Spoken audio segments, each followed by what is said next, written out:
Hi, my name is Laura and I'm back again. This is my second real video for YouTube. I wanted to talk about my coming out story because apparently there's an increasing amount of us out there like this.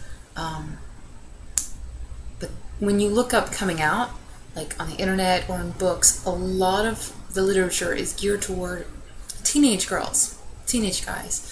And they're just now coming to terms with their sexuality in college or something. And, we're not all like that. Actually, hold on.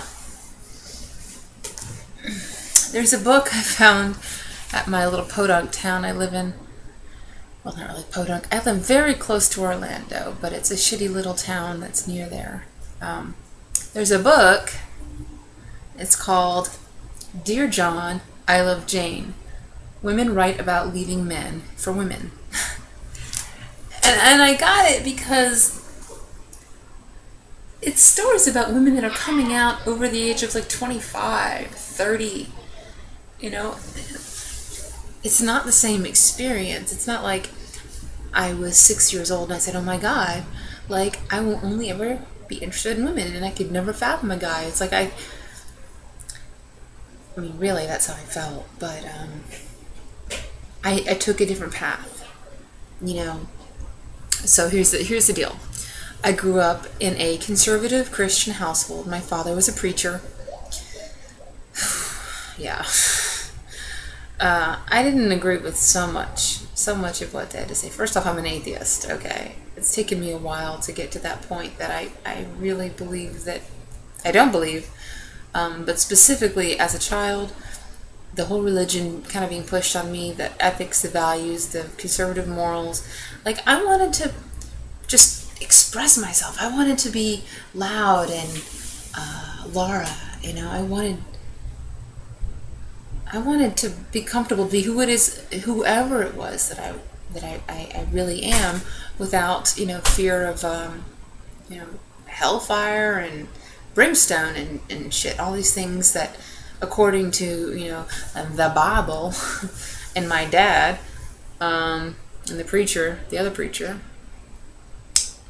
that supposedly gays would go to this hell, and sexual deviants would go to hell, and yeah, when I was 13 years old, Rocky Horror Picture Show started up at a shadow cast dinner theater in my town, and I started going to it. Like, I loved it. My mom even took me to the show. But maybe she didn't do such a great job because she let me continue to go even though all the swearing and the, nudity and everything else. But I went all the time and I became friends with the cast and crew. And I ended up being Columbia for like many years. I was Columbia. And I dated one of the girls and one of the guys on the cast. And, I met cross-dressers and trannies and gay people and straight people and weirdos, and I loved it. It just seemed like we're all expressing ourselves, and it's okay. Like, we don't have to conform to some ideal that isn't appropriate for us. So me coming from that perspective, where society tells you, get inside this little thing, just get in this little box, and you need to exist in this box. You need to be white, straight, Christian, and a capitalist. You need to want to be a consumer. You're supposed to buy things. You're supposed to buy a home. You need to buy a new car. You need to have a good job so you can buy clothes. And I just can't fucking relate. Like, I've never been able to. I've never fit into any of that. I've always been the black sheep. And that's alright. But it caused a lot of difficulty for me growing up because I had experiences with girls when I was 5, when I was 8, 13, 14, pretty much as regularly as I was, actually more than I was with boys and earlier. And I knew inside my heart, every time I connected with a woman, I had this feeling. It was like a pitter-patter. It was something that I did never experience on any other occasion with a guy or by myself, or it was just amazing, like, I don't know. I loved it. And but yet society kept telling me, oh well, you're not existing within the parameters. This is not normal. It's not good. And so I just kind of tell people, well, I'm bi, because it's like, oh, it's cute. It's cute for a girl to be bi because it's kind of hot. Guys like it. It's some kind of fucking entertainment for them. Some kind of, bedroom entertainment. Threesomes and all that. Fuck all that. All right. Fuck that. I need to say this. Any dude who's watching this, if you have a girl and she's straight and she's comfortable in her straightness, don't ask her to have a fucking threesome just to satisfy your cock. Just watch a porno instead and masturbate and get over it, because that's so annoying.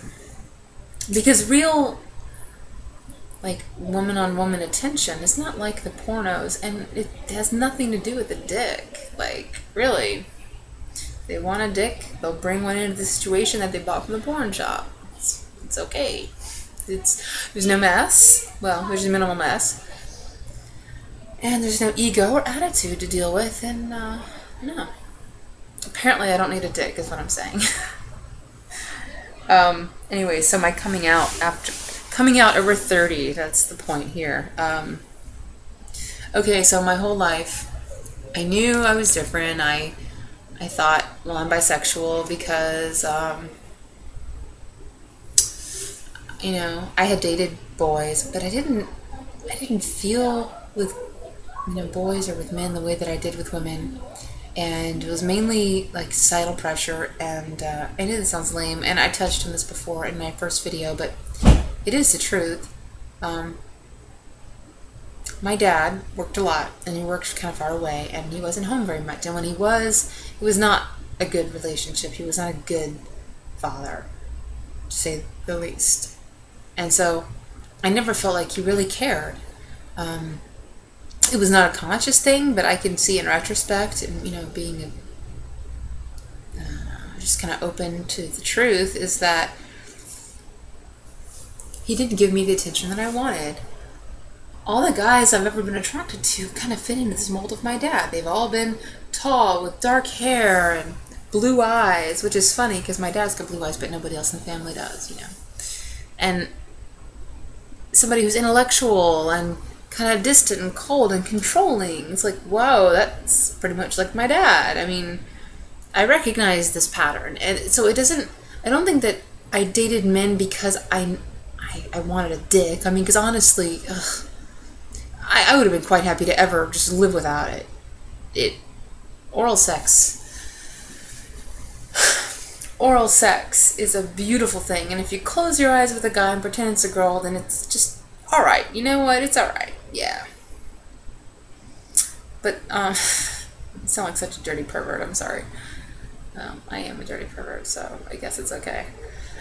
But the actual penis, like, I never wanted really even, like, fake things in me. Like, I didn't want anything really in me. I wanted to experience the pleasure, experience the orgasm, but I wanted, like, okay, here's the deal. This is what I really, really want. I want a powerful and strong connection with somebody, a real partnership, and I've never been able to get anything like that with a guy. I've had it with friends, male friends and female friends, but never in an intimate relationship with a man. And I think the reason why is because this whole bisexual thing has just really been kind of like a lie I've been telling myself.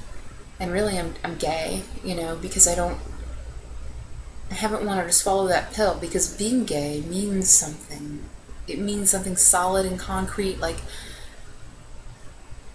I'm kind of left out of some kind of party, the hetero world that I live in. It really is dominated by, like, the heterosexual culture. I mean, I never really thought about it so much until I realized that I am gay. Like, to look around and see all this shit is set up for and dictated by and catered to, men and heterosexual America. And it sucks because people are gay. I am gay. And there's not as many, like, resources and interests and entertainment and all these things that there are for just, like, the normal culture of the heterosexuals. So, after having a long relationship that ended a couple months ago that was very bad. It was toxic and it was ugly, and it was mainly like a financial thing. Like, you know, when you're living with somebody and you can't afford to move out, kind of sucks, but it is what it is, you know. Eventually it ended, and it ended very poorly, like with, you know, courts and cops, and it was bad, and I was the, you know, quote-unquote victim on the receiving end of domestic violence, and I think that was like a wake-up call. It shook me up and made me think to myself, wow, this is completely wrong. You've been miserable, but this was the icing on the cake to like really just wake you the fuck up and look in the mirror and say to yourself the truth of what you know in your heart and what you've always known. And every time you've become single, you've always wanted to date women. All you fantasize about when you know, masturbate is women. All of your porn mags are women. All of your videos, which is like 1 or 2 maybe, whatever, are women. I'm not turned on by the... Okay, balls? Ugh. Gross. Sorry, guys. They're pretty disgusting to me. And the penis, like, I don't know. None of it, it just never... It didn't leave a good taste in my mouth, so to speak.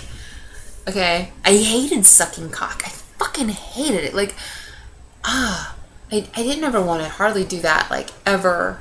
Actually, I never want to do it. I did do it sometimes. I fucking did not like that nasty shit. And all of my memories of being with a woman were all beautiful. I've had a handful of women in a variety of different ways over the years.